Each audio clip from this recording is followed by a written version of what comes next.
Hello, interwebs. Hi, Internet. We are back at Caribou just because we care about you. Wow, that almost sounds the same. I'm rhyming like a DJ. That's right. It's Dan and I, or Jan, back with one of our favorite people, the Unabomber. Hold on, guys. If Matt's Shut gonna up, be part Lauren. of this, shouldn't it be like Jan Nat? You know, like with Matt there. Lauren, Lauren, you're why- supposed to film. This not is why talk. you're the camera guy. Okay? Don't try to get Okay. creative on us. Okay. So anyway, today we're going to address this question. Had a lot of questions come in pertaining to health. HE double hockey. HE sticks. double hockey sticks. Is it real? Is it literal? Who created it? Who's in charge of it? That kind of stuff. And so keep in mind that when we're answering these videos, we are not trying to mine them as deeply as possible. We're trying to be very relational in our answers and just kind of give you some basic info. You can dig really a lot deeper on a lot of these topics and use really big words. But at the end, you're going to come up with some basic truths, and that's the basic truth is what we want to share with you. Right. So first, a lot of people, when it comes to hell, they have an idea of, when it comes to who's in charge of hell.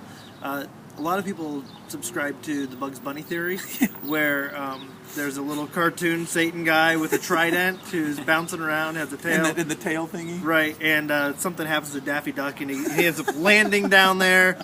And Yosemite Sam goes to hell several times. The devil cackles wildly. And Yeah. yeah. Like people think hell's the place where all the partiers go so they can have fun. And then or Satan is, down there getting to have his jollies by whipping up on everybody. That's really not what the Bible teaches us about hell. First of all, here's question number one. Does Satan currently reside in hell? No. Where does he reside currently? Here. He's the prince of the power of the air. He is right here. He is right here on earth. And so we got that kind of going for us. The second thing is, let's kind of deal with these in a couple of ways. First off, is hell a real, literal place? Everything we know from Scripture is absolutely yes.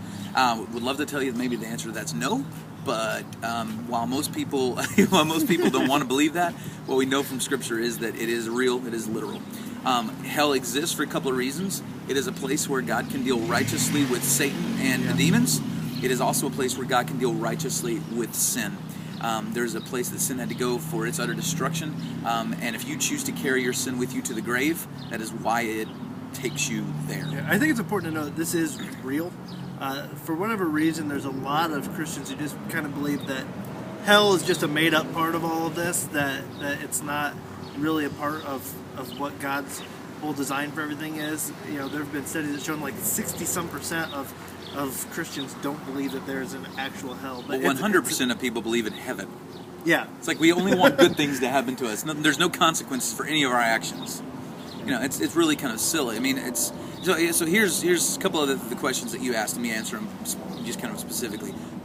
How did hell come into creation? Well, God created it. Yeah. God is all powerful. He is all knowing. He is all everything. There isn't anything that exists that God didn't create, and so God generated it again to deal with Satan and the demons, to deal with sin, and those who choose to carry sin to the grave. See, God is all about justice, and so for there to be justice, the Bible even tells us the wages of sin is death. Yep. So, this works not just on earth, but in the cosmic realm also.